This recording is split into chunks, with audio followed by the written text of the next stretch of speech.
प्रधानमंत्री नरेंद्र मोदी ने अयोध्या के भव्य राम मंदिर में आज धर्म ध्वजा फहराई। इस मौके पर आरएसएस चीफ मोहन भागवत और यूपी के सीएम योगी आदित्यनाथ भी उनके साथ रहे। इसके बाद उन्होंने मौके पर मौजूद लोगों को संबोधित किया और भगवान राम के मूल्यों और राम राज्य का जिक्र भी किया। इस तरह उन्होंने अयोध्या के राम मंदिर से देश को बड़ा संदेश दिया है। आज अयोध्या नगरी भारत की सांस्कृतिक चेतना के एक और उत्कर्ष बिंदु की साक्षी बन रही है।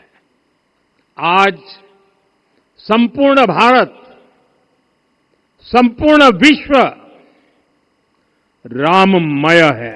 पीएम मोदी ने रामचरितमानस की पंक्ति दोहराते हुए कहा कि नहीं दरिद्र को दुखी न दीना। यह संदेश बताता है कि विकसित भारत की संकल्पना में कोई भी दुखी और दरिद्र नहीं रहना चाहिए।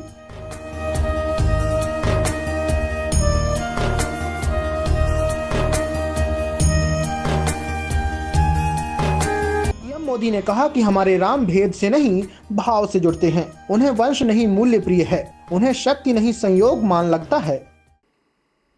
साथियों, हम सब जानते हैं हमारे राम भेद से नहीं भाव से जुड़ते हैं। उनके लिए व्यक्ति का कुल नहीं, उसकी भक्ति महत्वपूर्ण है। उन्हें वंश नहीं मूल्य प्रिय है, उन्हें शक्ति नहीं सहयोग महान लगता है। आज हम भी उसी भावना से आगे बढ़ रहे हैं।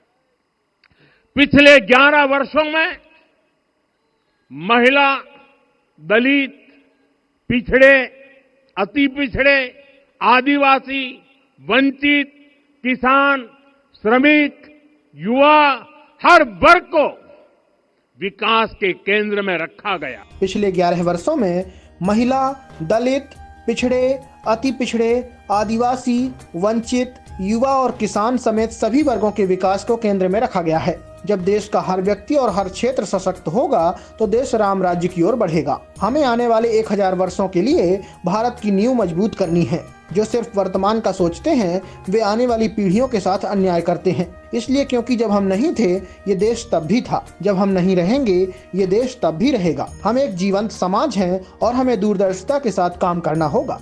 उन्होंने कहा कि इसके लिए भी हमें प्रभु राम से सीखना होगा। हमें उनके व्यक्तित्व को समझना होगा और उनके व्यवहार को आत्मसात करना होगा। हमें याद रखना होगा कि राम यानी आदर्श, मर्यादा, धर्म पथ पर चलने वाला व्यक्तित्व। राम यानी जनता के हित को सुरक्षित रखना। राम यानी ज्ञान और विवेक की पराकाष्ठा। राम यानी कोमलता में दृढ़ता। पीएम मोदी ने कहा कि यह धर्मध्वज दूर से ही रामलला की जन्मभूमि के दर्शन कराएगा। युगों युगों तक प्रभु राम के आदर्शों और प्रेरणाओं को मानव मात्र तक पहुंचाएगा। मैं इस अद्वितीय अवसर की सभी को शुभकामनाएं देता हूं।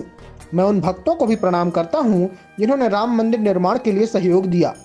इसके अलावा सभी श्रमवीरों, योजनाकारों और अन्य लोगों का भी अभिनंदन करता हूं जिन्होंने मंदिर निर्माण में योगदान दिया है। हार्दिक शुभकामनाएं देता हूं। मैं आज उन सभी भक्तों को भी प्रणाम करता हूं, हर उस दानवीर का भी आभार व्यक्त करता हूं जिसने राम मंदिर निर्माण के लिए अपना सहयोग दिया।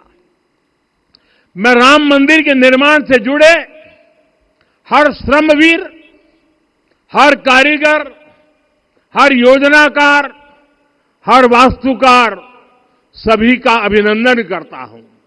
साथियों, पीएम मोदी ने कहा कि राम ध्वजा लहराने के साथ सदियों की वेदना विराम पा रही है। भगवान राम अयोध्या से युवराज के रूप में निकले थे और लौटे तो मर्यादा पुरुषोत्तम भगवान राम बनकर। उनके साथ गुरु वशिष्ठ की शिक्षा थी तो माता शबरी का ममत्व भी था। निषाद राज का साथ भी था जो हमें स्मरण कराता है कि साधन से अहम साध्य होता है। अब एक बार फिर से समाज में उसी समरसता के भाव से सभी के विकास के लिए काम होगा। हम विकसित भारत का ऐसा ही सपना देखते हैं। लॉर्ड मैकाले ने गुलामी की मानसिकता की नींव रखी थी। 2035 में उस घटना के 200 साल पूरे हो रहे हैं। हमें लक्ष्य लेकर चलना है कि भारत को गुलामी की मानसिकता से मुक्त करके रहेंगे।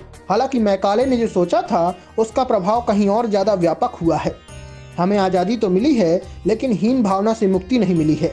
एक विकार आ गया है कि विदेशों की हर चीज़ अच्छी है और हमारे यहाँ की हर चीज़ में खोट ही खोट है। इस मानसिकता से हमें मुक्ति पानी है। कहा गया कि हमारा संविधान भी विदेश से प्रेरित है, लेकिन सच तो यह है कि भारत लोकतंत्र की जननी है। पीएम मोदी ने आगे कहा कि यह भी तो गुलामी की ही मानसिकता है कि एक वर्ग ने राम को नकारा है।